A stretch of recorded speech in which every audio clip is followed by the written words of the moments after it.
Scott Goodale, Rutgers University head wrestling coach, in the studio today. He's the 2019 Mike Chapman Impact Award winner. He's the 2019 Win Magazine Dan Gable Coach of the Year, and he's also the 2019 NCAA Wrestling Coach of the Year. Scott, welcome back.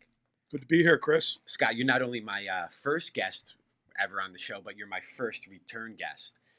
Rutgers University Wrestling, you guys had a pretty good March. We're going to talk about your recruiting a little bit. Why don't we talk about just starting off tournament season, Big Ten champs? Yeah. Well, there's a lot to talk about. It's probably why I'm back. So that's always good. Good for the listeners and good for our fans.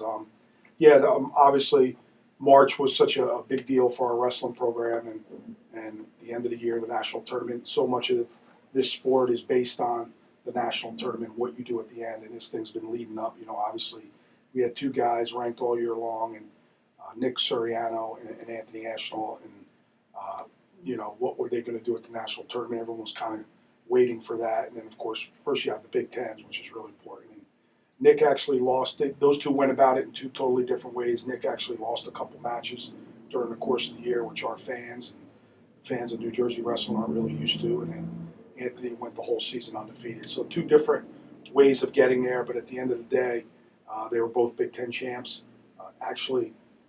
And national champs, and Nick avenged every one of his losses on the way to the national finals, obviously beating Dayton Fix in the national finals to win. And then Anthony, beat Micah Jordan 3 times, kid from Ohio State, who he beat in the Big Ten championships and the national finals. So for our program, it's something that we've never had done. We had 2 national champs. We finished in the top 10.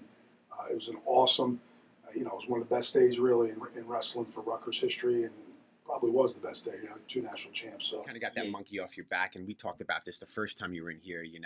Rutgers hired the high school coach, and you're a big dual meet guy, and you'll still say that this today. You love a big dual meet in front of a big crowd, but it really is in the collegiate level. They want to know where you finish up in March as a team, and who's your All-Americans, and who's your national champ. Yeah. So as a coach, you got to feel a little bit of relief. The monkey's off your back a little bit now. Yeah, I kind of always felt that. Like we were getting All-Americans. We'd get 1, then we get 2, then we get 2. We started having 2 a year. And then that next thing you want more. Anytime you get this type of the individual success, you kind of want more. You want your guys to achieve more. And it kind of all led up to this weekend, But there was a point there in the tunnel, which is a pretty crazy, it could be a hectic place after matches in the tunnel at the national tournament, where I just sat back and thought, you know what, we finally did this. And it's incredible. All the people behind it, and then just those 2 guys, really. I mean, it was 2 individuals that just were just awesome for those 3 days in March, I mean, they were awesome all year, but to do it in those 3 days in March, I guess you could say the monkey's off our back. We have national champs, and I think that was the thing I probably said most to the media. You could never again say you can't win a national title at Rutgers, because we've heard that, through the recruiting process and all the trips and everybody coming in, and you can never win a national tournament there. You could be an All-American, but you can't win it there, and those guys obviously proved that wrong. Proved everybody wrong. Yeah. There was a picture floating around, that weekend. There was a picture of you in Leo's arms. Yeah. What was the emotions like down on the mat in the tunnel after, Nick won first? Yeah, I don't know. It was crazy. It was like the match was so exciting to begin with, and the whole place was fired up about it. And Nick wrestled so well, and then he gets that takedown. It's just euphoric. It's unbelievable. It's an unbelievable feeling. And then I just saw John, and there was excitement. And then you go in the tunnel, and you got really what I consider our face of our program, Anthony Ashnault.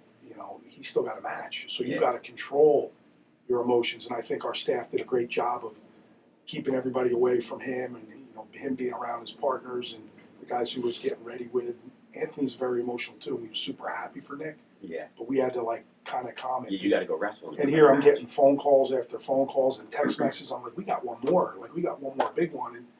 And we were worried about it, right? Trying to beat a guy 3 times is really, really hard to do. Yeah. So at any level. Our staff kind of took ourselves out of the element a little bit. We walked, then we got back with Anthony. And there's a lot of time, believe it or not, between matches because of TV. So we had about another 25, 30 minutes before he took the mat, and then it was just get back to the game plan. What does he need to do? And one of my favorite parts of watching that in March is watching all the behind-the-scenes stuff, the stuff in the tunnel, and all the guys online, whether it's Flo or whoever it is. But the tunnel stuff is is almost better than the wrestling sometimes. Yeah. It's pretty cool. I mean, you see dreams being shattered. You see some of the best guys in the world just shattered. And I thought of that, and I bring up this story a lot. Like, while Anthony's getting ready, there's a kid from Ohio State who just lost at 141, Joey McKenna, who's a New Jersey guy we've known forever. He's come to our camps. He's good friends with Anthony, and they're just different weights. So Joey McKenna comes off, and he's really by himself. He comes through one part of the tunnel, and he's by himself, just sitting there, just lost to Yanni in an incredible match, and his dreams of being a national champ are shattered, and he's kind of by himself, but he's around some New Jersey guys, the Rutgers guys, and we kind of all tap him on the head. And the reality is his coaches had to go to the other tunnel because they're getting ready for their 149-pounder who's wrestling Anthony. So I'm just thinking to myself, look what goes on. This guy's dreams shattered, and he's got to deal with the emotions, and it's crazy what's going on. And then the other side of it is winning and getting with your teammates, and having to do that with Anthony Nick was pretty special.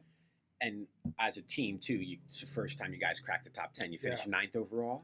We finished 9th overall, yeah. But we needed every one of those points. Obviously, Anthony Nick's points were huge, but Pete Lipari won first round of the tournament, which got us a team point. Johnny Van Brill got us 4.5 team points. He had a pin in a wrestle back, which is 2 points, plus the advancement. So every single point mattered. We were in the top 10 by half a point. Yeah. That's a pretty big deal. What do you have going on in the recruiting world for Rutgers wrestling? There's a lot. We were fortunate. We signed a lot of guys early that got on board before the national tournament. And we knew we had a really, really good class. And then after the nationals, things started really opening up, and it becomes a money thing. It's kind of putting the pieces of a puzzle together. It's a hard thing to do. And after our national tournament, obviously there was more people excited about what was going on. They wanted to jump on board. So we ended up actually signing the number 4 class in the country based on rankings. I mean, whoever, Flo or Intermat, or we picked up a Pennsylvania kid by the name of Ryan Volok, who's the number 3 kid in the country. And I'm allowed to speak about him because he signed an NLI. So for the people listening, all the rules and stuff, but he signed a national every 10, so we're allowed to speak about those guys. But we got 5 or 6 guys in the top 5 of their own weight class. We have the number 1 overall kid in his weight, Jojo Aragona. We have a local kid, Robbie Kennard, a national prep champ, and Jackson Turley from Virginia. So it's not just Jersey guys. We're going national. It's opened up national. Yeah, it's open national. So it's really good. But there's only so much money to go around. So there's a lot, especially in our program. We have a rabid fan base. They always want to know why we're not getting guys or why we're losing guys and they're leaving the state. Well, Jersey's one of the best wrestling high school states in the country. Probably top 3. Top 3. Ohio, Pennsylvania, any given year. I'm sure other schools would argue, or other states would argue that, but everybody wants Jersey guys, so they're coming in here all the time. They recruit Jersey, and it's hard to keep every single kid. It's impossible. It's impossible to do. So there's money. There's money involved. So there's a lot of people out there. Why we lost this kid? Why we lost that kid? There's reasons. One is scholarship, but 2 is they have to really fit your program and your model and kind of what you're doing and your team chemistry. And not every kid does that. And we find all that out through the recruiting process. But the message boards, or I can't believe they lost this guy. Well, there's reasons for that. There's reasons. And I can't believe we're not recruiting this guy. Believe me, if there's a top kid in the country, we're recruiting him. And the good thing about having national champs now is we're in the conversation with every kid. So if they're looking at Iowa, Penn State, Ohio State, and we get in the mix, we're in the mix. We're in the mix. So it makes me kind of laugh because I see it at the high school level too. Everybody kind of thinks they know what's going on. Yeah. But there's so much stuff that goes on behind the scenes that they don't know about, but they're so quick to fire off. Yeah, they're booing from the sidelines. Sure. Yeah, they all, and that's the biggest thing is with recruiting. If I was Coach Goodale, Coach Pritzloff, I would be in this guy's living room every day. I'd be at the high school we are. We're there every day. Believe me, we're involved with this person every day. And just last week at Final X, which we hosted for the world team, which is a whole nother topic because we have 2 world team members now for our NJ RTC, but we could talk about that. But we had the top 4 guys in the nation on our campus. Number 1 overall recruit in the country was on campus. A kid from Ohio, a kid from Missouri, a kid from California, and a kid from Texas. So we have the best guys in the country. Rutgers is in the mix, and that's a good thing. So you can't land them all. Can't land them all. You're not Penn State doesn't do that. Ohio State, they all don't do that. But everybody out there, like I said, booing from the sidelines, thinks those other schools do. Yeah. And like you said, maybe they don't fit in for the weight. Maybe they don't want to go to Rutgers because they like the program better somewhere else.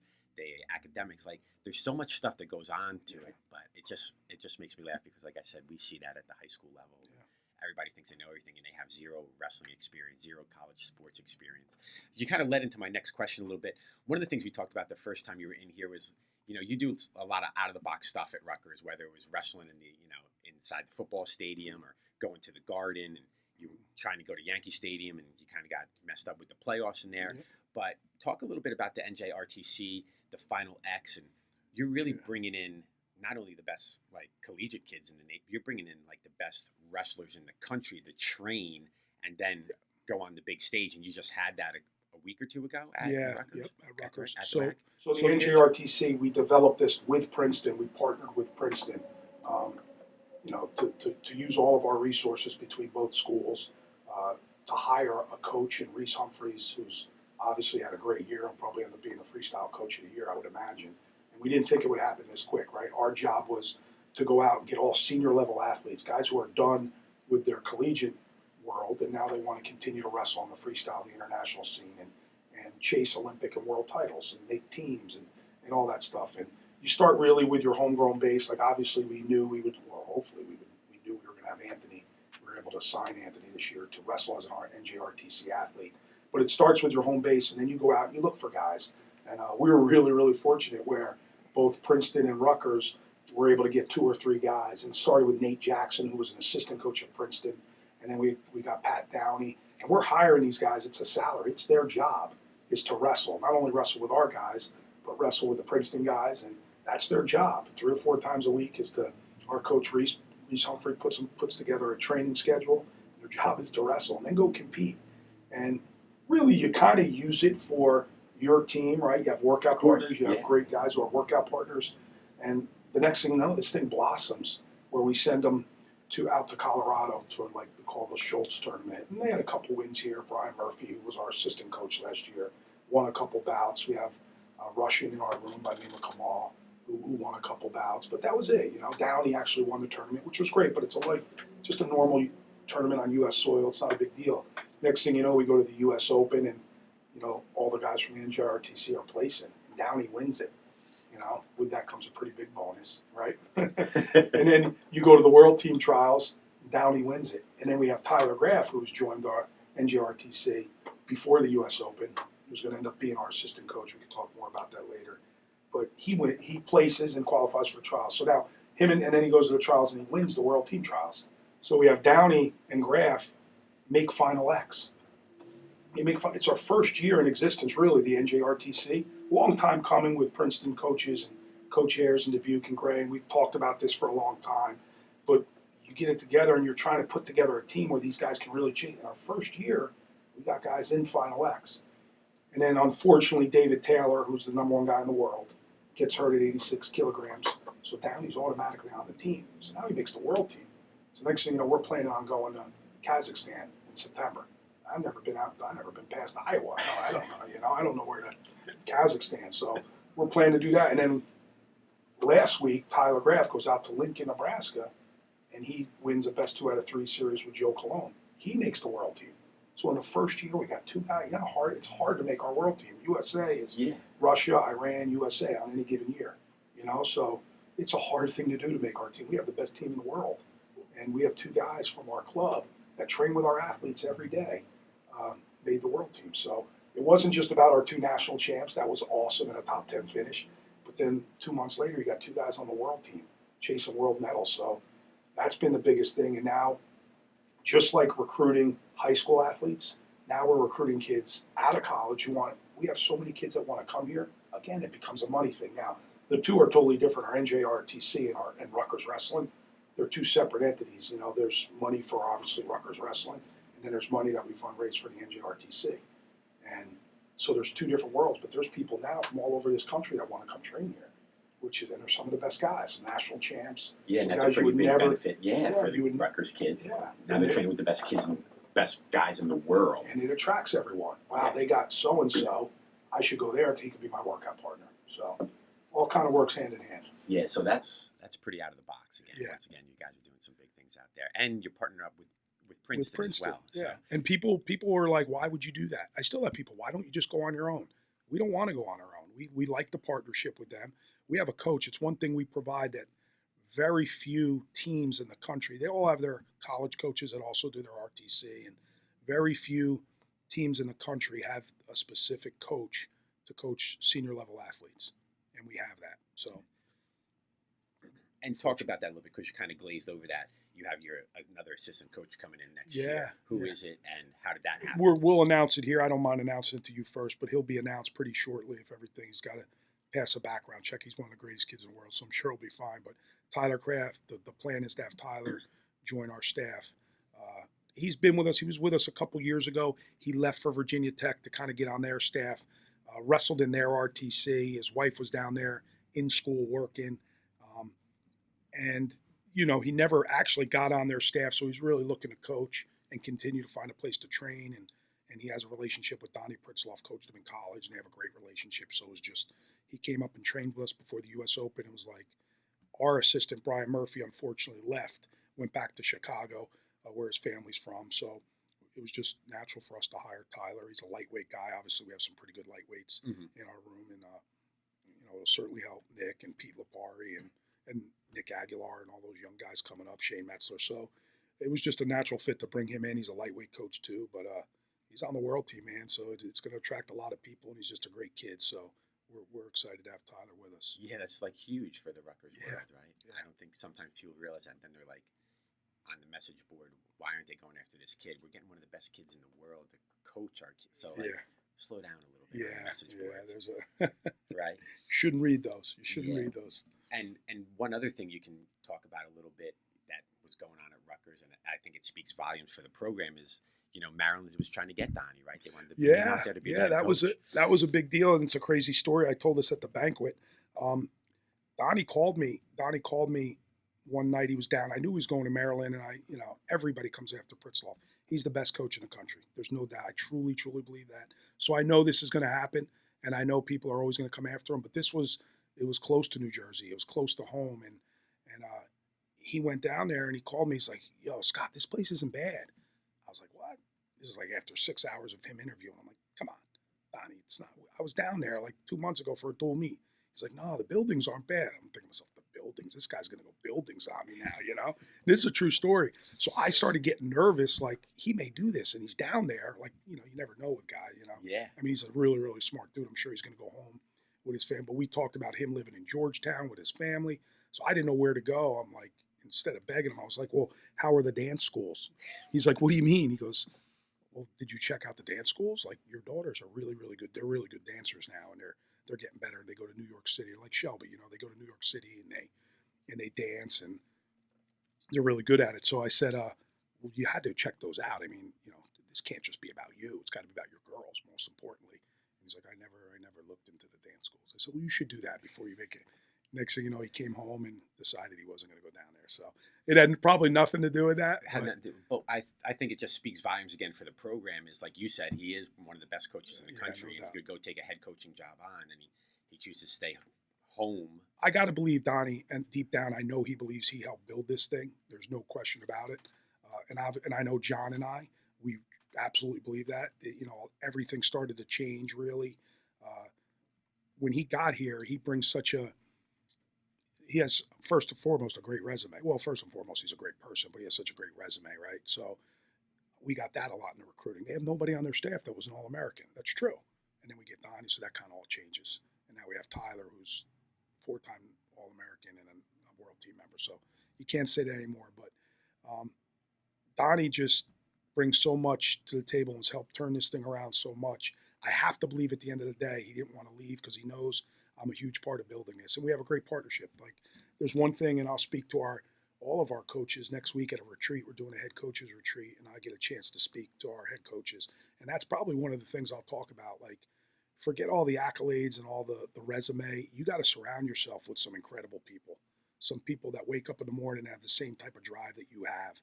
And I'm fortunate I have that. You know, every day is a great day because we're all trying to get better, and we're all challenging each other, and we're holding each other accountable. And we all have our roles, and we're all different. And I think our guys know, you know, when it comes to the wrestling part of it, they could speak to any one of us.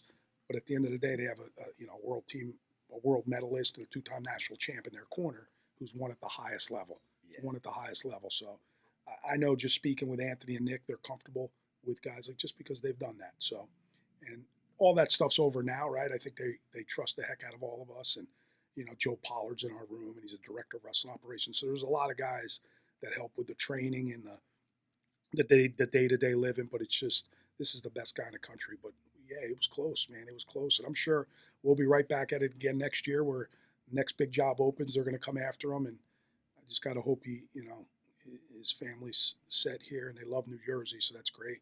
And really Rob and his wife kind of runs the show. So she loves New Jersey. So that's good. So that's good. But once again, just, all those naysayers out there, I almost hope they start saying other stuff because whatever they say, you go out and fix that problem, right? They're like, oh, okay, we got Donnie on staff. Okay, we got one of the best guys in the world on staff. So what are you going to say next? Because we'll just fix that too, and then you can't say anything else either. Those guys actually kind of motivated me, man.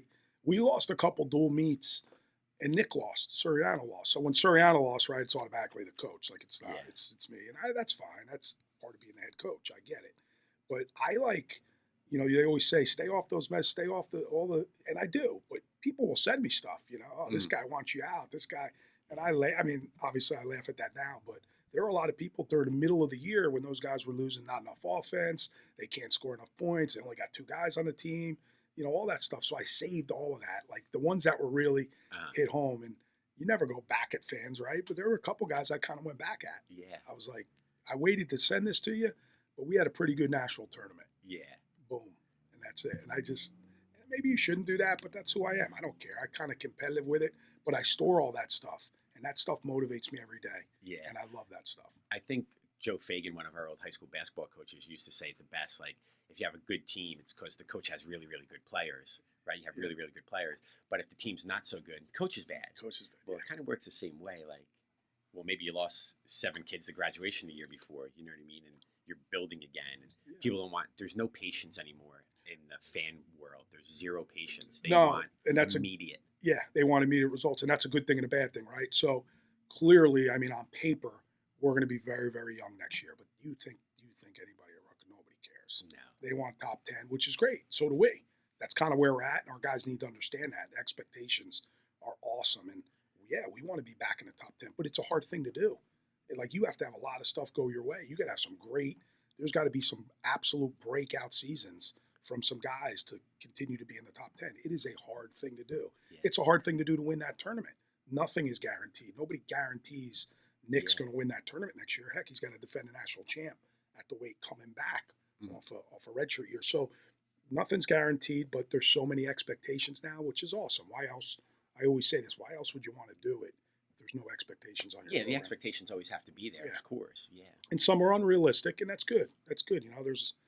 At least there's people that care about it enough to talk about it. So yeah, and I think that's true too. Yeah, I think you always have to evaluate and say, what are our expectations, and then is it realistic? Yeah.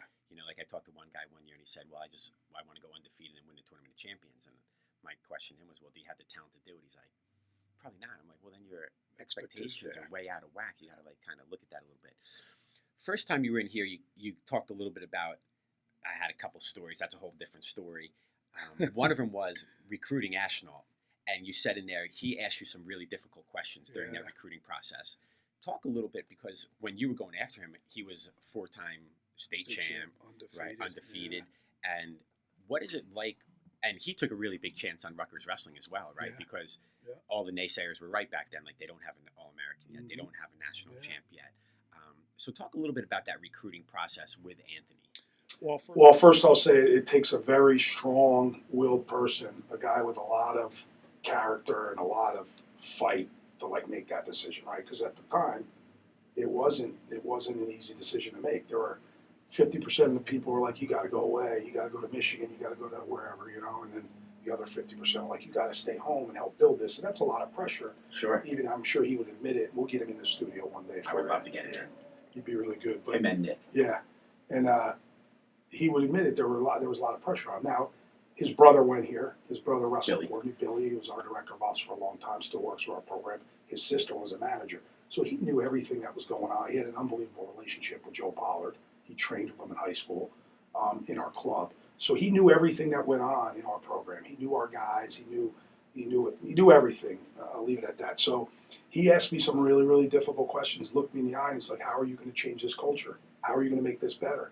And that, I was like, and he stared right, like he went right through me. He didn't blink. He stared right in my eyes, and I was like, man, I better come up with something really quick. You know, that's kind of what I thought. But I was like, we're going to do it. We're going to do it around you. And that's, in short, kind of how I went about it. I was like, we have to change some things. We have to do some things different. And, yeah, why do you let freshmen live off campus? Why do you do this? Why do you do that? Which really, like, hard things that start to get you, you start thinking, man, maybe we're not doing the right things. Obviously, it's going back to the top recruit in the country. What's going on here? We got to, and you never know. And even changing the culture, that never ends because you get a whole new group that comes in. You got to constantly monitor it, and hopefully it's good enough one day where you don't have to, but that'll never be the case. So, yeah, he asked me some hard questions, and he got a lot of heat from a lot of people, and I think it was really, the story goes, the mom slid under a door of the lineup, the Michigan lineup, and because he ultimately came down to Michigan and Rutgers, the Michigan lineup and the Rutgers lineup, and what could be, and he woke up and read the letter, I guess, and called me. I was in the middle of an academic meeting, and I heard the night before I got back from the Big Ten meetings, and I had to meet our academic advisor in the morning, and I'm in the middle of the meeting, and I'm not even listening to our academic advisor. I'm like, Anthony called me last night, this isn't good. Like, I heard he was going to Michigan. I called my wife and said, I think he's going to Michigan. She's like, well, did he call you? I was like, no, he didn't call me yet. She's like, well, he's not going to Michigan. I was like, all right. Half hour goes later, and Billy comes running down the hallway. He's coming to Rutgers. And I just went crazy. But then I called Anthony. This is the type of kid he is. I called him, or he actually called me, and he was like, not happy. You get that feeling of, like, I'm going to go to Rutgers, but he had to call all these other coaches. So he starts calling the other coach. And I said, listen, take 48 hours. Let's talk in 48 hours. And he was like drained. He was drained from the whole thing. That's emotional for a 18-year-old. Yeah. I told you I had one of my juniors this year doing. He was a mess. Yeah. He was a mess for a week. Yeah. So for him, it was, and he had to call those other coaches. And that didn't, it wasn't like, okay, best of luck to you. He would call these coaches, and they would say, are you kidding me? You're going to go there? That's what it was like. So, needless to say, probably one of the biggest days in Rutgers wrestling to get that guy, and that was a pretty cool. That was a pretty cool day. Yeah. What do you guys see going on? Like, talk a little bit about the summer, because everybody goes, "Oh, March wrestling season's over," but at the Division I level, is it ever really truly over? No, never. I mean, we're in there. We got 20, 25 guys in there training now, and we took 2 weeks off. It's mandated now by the NCAA. You have to take a couple weeks off after nationals. But guys are working out on their own, especially if they didn't make the national tournament, getting ready for freestyle season. So coaches are in there all the time. We get our breaks. We get a week off with our families, go do something. And that, we're not. It's not like you got to clock in every day 9 to 5. So we're constantly up there training. Our guys need to be around campus if they want to achieve a really high level. They got to put time in. It's like anything else. You can't go home for the summer and sit on it. We've had really good guys do that, and they don't have the success come season. So really, in our program, it's well documented. Our guys are there all summer training, strength conditioning, and obviously wrestling. And now with this NJ RTC, they're training all the time. So the room is packed all the time with really the best high school kids in our state within the radius that can be there. And they, of course, have to qualify for the NJ RTC. And then our guys, with the Princeton guys, are kind of in there together. So it's a really good room right now. And along with that, you have like your team camps coming out and things like that. Talk about that a little bit. We have our camps. We have our technique camp will start Monday. Our numbers, obviously, when you have a couple national champs, people want to come to camp there. So they're looking for that magic ball. Numbers went up a little bit. And then we have our team camp, which we're close to 500 kids, over 45 teams. So that's a monster. Run by Drew Gibson and Mike Smith, so I'm excited about those guys. Will be back at camp. We like that time. We like that time with the high school coaches. This whole job, man, it's all about relationships, right? It's all really about is. Relationships, and I go back to the first day Coach Leonardis and I got the job, and we went the first 6 months. We're visiting 239 high schools, just trying to build relationships. Whether it was banquets, clinics, camps, going into the high school. Meeting them for a cup of coffee on a Saturday morning at a high school coach's Little League baseball game. His son is Little League. I was like, I'll meet you over there. I just think about those days. And now you have all these high schools come to your camp and you get to spend a lot of time with them. tea time coming up a little bit later this afternoon. I got a quick story. I got some rapid fire questions for you because I know you wanted to do that. And then I'll let you get out of here. I want you to get on the driving range a little bit and hit some balls. Just real quick, like Scott talks about relationships and good people in this program. I went up to Rutgers when they wrestled Nebraska this year, and I had my bleacher seats. I was a little upset I had the bleacher seats. I like to get, those like that 200 section or whatever, but that's all I had left. And we bumped into each other. I was walking up to the bleachers. I had my dirty water dog from the little guy in the cart. I wouldn't go up to the stand. I got it from the guy in the cart. And we were going, we talked for like 10 minutes before the match. And I just can't believe you took 10 minutes out of your day, like before the match goes on. And we're talking. We go up in the bleachers. And I'm happy. I'm so happy up there. I'm spread out. I have my soda, right? I have my hot dog. And it's me and my wife. And the national anthem just finishes. And Pollard comes up. Just tell you what kind of guy Scott is. Pollard comes up, goes, Uppy, come with me. And my wife looks at me, I go, we're going down close somewhere, so get ready. So we're close, and then all of a sudden, like, we're closer, and then we're on the mat. So we literally sat next to Donnie, right? And my wife's going, Chris, this guy's yelling in my ear. I go, Karen, that's Donnie Pritzoff. He's one of the best coaches in the nation. You know why he's yelling in your ear? Because we're in really good seats. Yeah. That's why he's yelling in your ear, right? And then Soriano ran off, and he, like, rubbed up again her, and she got, like, sweaty on her. She's like, I just got sweat on my arm. She's like, I'm going to have ringworm or something after this. I go, you know why that? Because we're in really good seats. Now just be quiet and wrestle, and watch the wrestling match. And then I guess it was being streamed, and my phone starts blowing up. Everybody's sending me pictures because, like, they see me on the streaming. Like, so everyone was, like, laughing. I was sitting mat side. In the AD seats. It was the AD seats because he wasn't there. That was actually on the Big Ten network, I think. Nebraska was. So I'm getting all these. But just, Scott's a good guy. I'm sure there was a lot more important people in the rack that night than Chris Opdyke. The reason why I talk to you so long before a match is because I'm so darn nervous. It takes my mind off of it. So. Yeah. So I got a couple rapid fire questions for you, and then I'm going to let you get out of here. Favorite snack? Peanut butter cups. The ones you get like at the Wawa. Those like 3 peanut butter the big cups. one, the king size. Yeah. Favorite music group? I would say, is Billy Joel a group? Is Kenny Chesney a group? Those two. Kenny, that's on fine. any given day. Yeah. How about your top 3 movies of all time? Oh man, top 3 movies. These are tough. I'm a big Forrest Gump guy. I like that movie. You like Gump? Forrest Gump was good. Top 3. For the sake of the show, Vision Quest. Of course. Loud and Swain. Vision Quest. And then I would be, and these guys would laugh at me if I didn't give you a Vince Vaughn movie, right? So Wedding Crashers would be number 1. Favorite meal? Steak. Favorite athlete growing up as a kid? 2 of them. Don Mattingly. I knew you were going to go Donnie Baseball. Donnie Baseball. I wanted to name my kid Donnie Baseball's, somewhere in there. But that didn't go. Win that one. And then Deion Sanders. I always had a poster of Deion Sanders. Prime time. I'm a big Florida State football fan, only because of him. Yeah. I loved Florida State football. Person you most admire? My grandfather. Grandpa told me a great story one night. I was at your house. We had the barbecue when he was coaching football. He caught couple of football players smoking underneath the bleachers. He made them put it out and eat it. Yeah, I could see him doing that. I could see. You know what he taught me though, real quick before. He taught me never get rid of a guy, never cut a guy. He'd never, in all the years, 35 years, state championships in Far Rockaway, New York, never cut a kid in his life. So I think about that because these guys in college, they go through some difficult times, right? Sure. It's a lonely sport. There's so much more to it than just wrestling.